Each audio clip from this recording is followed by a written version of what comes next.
Gentlemen, ladies, children, I beseech that you all listen to the words I preach.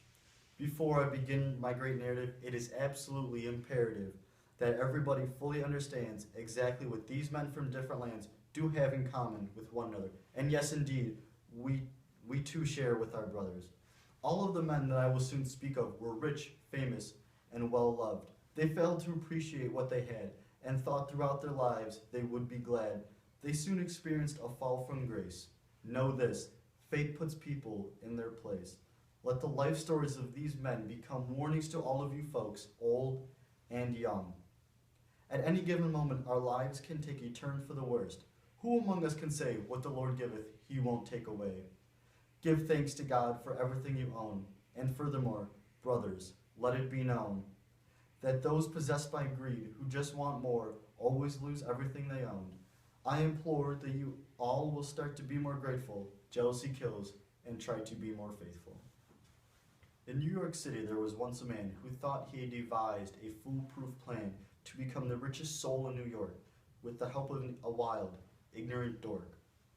Jordan Belfort, with his partner in crime, Donnie Azoff, dedicated his time to swindling people into buying penny stocks. After some years of trying to find success as a day trader, Belfort grew frustrated. Belfort later quit his position at L.F. Rothschild when he decided his life was too mild. Despite having cash, a girl, and a car, he attempted to push himself too far. He started his own firm, Stratton Oakmont. You see, Jordan Belfort did not want a steady job or predictable life. He wanted a yacht and a trophy wife. Through Stratton Oakmont, he continued to rise.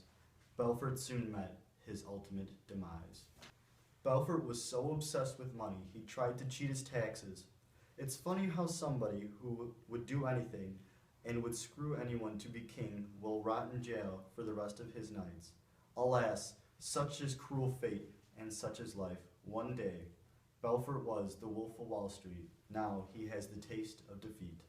If you aren't yet convinced greed is a vice, perhaps a second story will suffice. Stockbroker Bernie Madoff reigned supreme until police saw through his Ponzi scheme. Madoff made money trading penny stocks. He was as smart as sly as a fox, but he too would have never been satisfied with the gifts he had. Bernie Madoff lied to the police about the security of his investors' finances.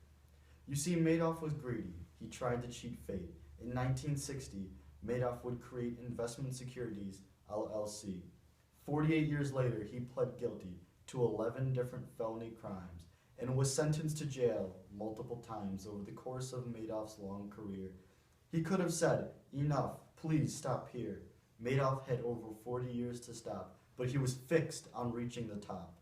Nothing would feed his hunger for power. Even the ripest of fruits will turn sour. If you recall nothing from this morning, know that your fate can change without warning. If you test fate, you will lose every cent. My speech has ended. Now go and repent.